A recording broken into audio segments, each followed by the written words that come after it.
Hi, I'm Ed, and I'm the producer and songwriter for the band Kerala Dust.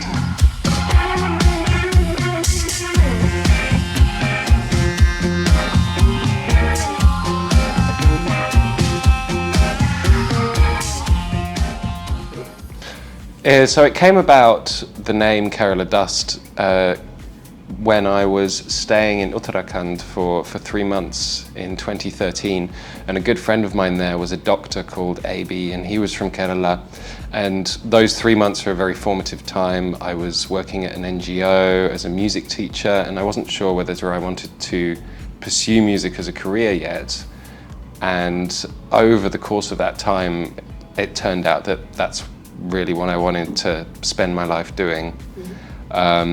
And then 2 years later I was in London, and something about the word Kerala kind of stuck in my head as a very beautiful set of sounds that fit into a band name.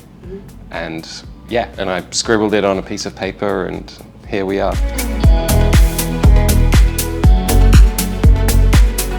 Only in the north, so mainly around New Delhi and then up around Uttarakhand.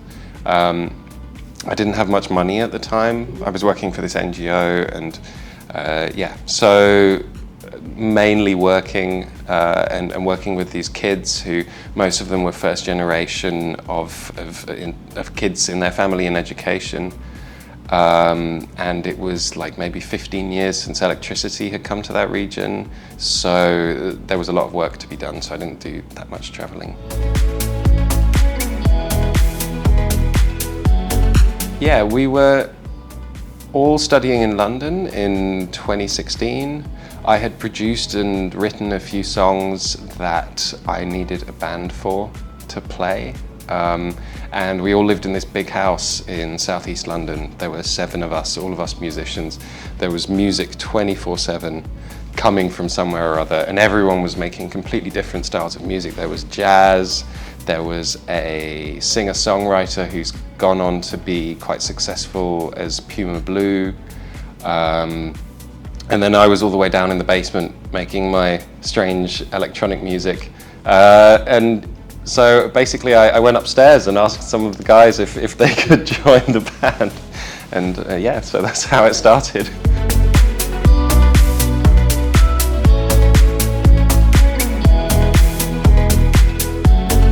I think it's about finding wide open spaces that inspire all manner of things. If you compare the wide open spaces of America with these cold open spaces of East Berlin, I think in both of them there's this feeling of a story that has yet to be told. And I think as a songwriter you're looking for places that you can somehow feed off of, in that it feels like there's a story there but someone hasn't told it yet. So, you know, you have the opportunity to do so.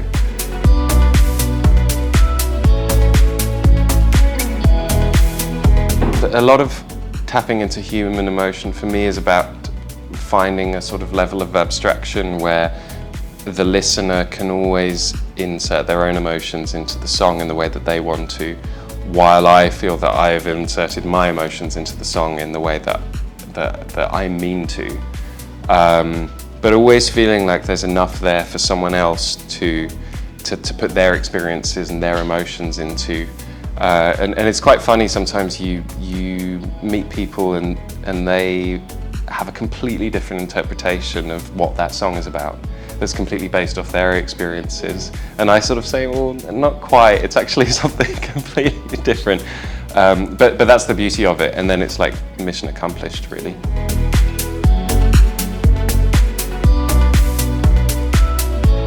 Once again, I think it was the openness of the Alps.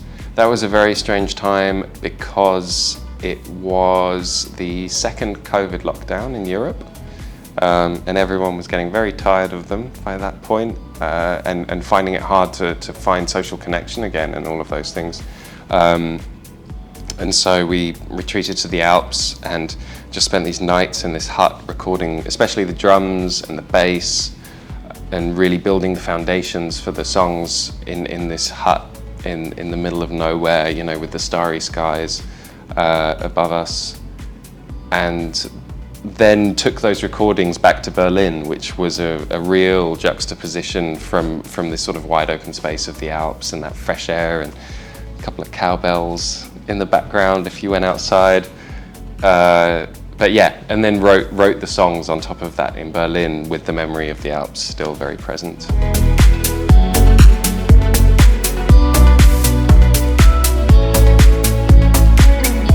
I think it's the perfect description.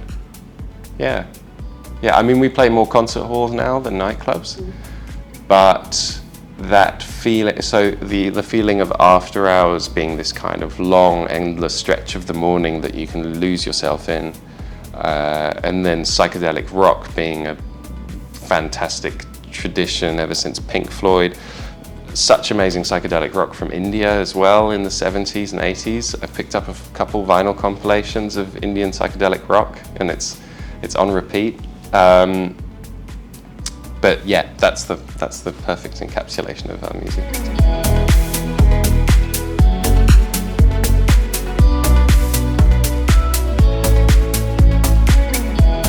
Mainly the gems from the past. I have a vinyl compilation at home called Sarega. Sarega Indian psychedelic rock from the 1970s and 80s. And it's a brilliant compilation of kind of the best of. And it's so inventive because it kind of draws also on the Indian raga traditions, which obviously have their own psychedelic nature, with kind of the influence of acts such as Pink Floyd. Yeah, it's really fascinating.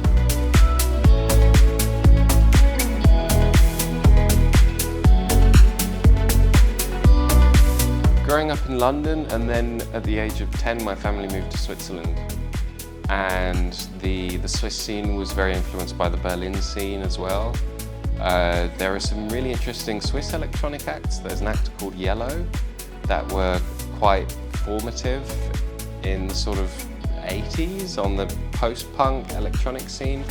But growing up there, the nightclubs were really influenced by Berlin, and at quite a young age I started sneaking into the nightclubs, and I had a little fake ID, and I would get in there and listen away, and yeah, that was very formative.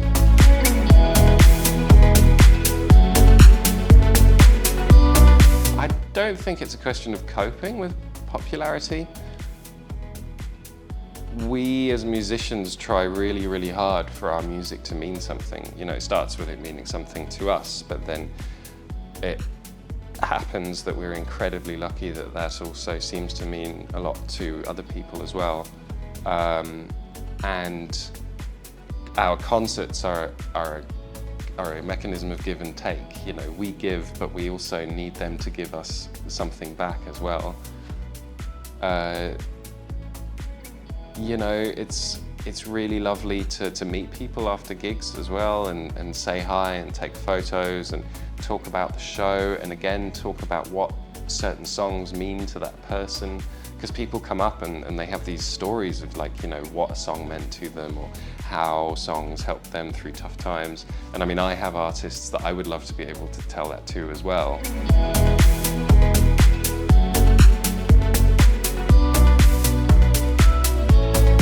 Leonard Cohen would be one, a really big one. Bob Dylan would be another one. There are some songs by Bob Dylan that just encapsulate the impossibility of expressing yourself when you're heartbroken, or when you're in love and the other person doesn't love you back, or whatever.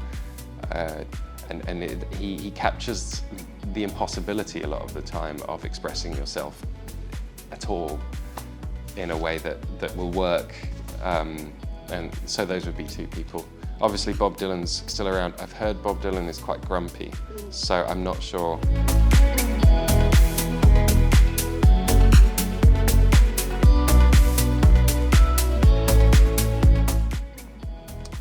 So I've found that so much easier since I started meditating regularly. and I realized that there is a voice inside me that can just make decisions on the snap, and I won't regret those decisions too often. I mean, but they're both in conflict the whole time, and maybe one of my favorite things for me about playing concerts is that the creative side of the brain just takes over. There's no thinking, there's nothing rational, it's all just over here and living in the moment. I guess the creative side is a side that lives in the moment and sort of creates in the moment and isn't thinking too hard about anything, sort of a childlike quality. And that's what I aspire to. But yeah, a lot of the time people come up to you with, you know, accounting problems, and you've got to have an answer to those. Luckily, we're a group of 4 people, and there's a big support network around, so I don't feel alone in those decisions at all, and neither does anyone.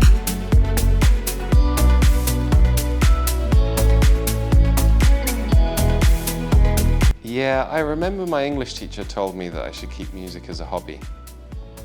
And there were a couple people in this sort of 2-year gap where I was quite serious, and I was sort of saying to people, like, I'm thinking of taking music really seriously and doing this. And there were quite a few people. I was in Switzerland at the time, and Switzerland's a conservative kind of don't do anything outside of the norm, get a safe job, and there were quite a few people who told me that I should just think about keeping music as a hobby and go and study something serious. But yeah, I'm happy that I didn't follow that advice. Hi, I'm Ed from Kerala Dust, and you're watching me on Insta at Femina India and YouTube at femina.in.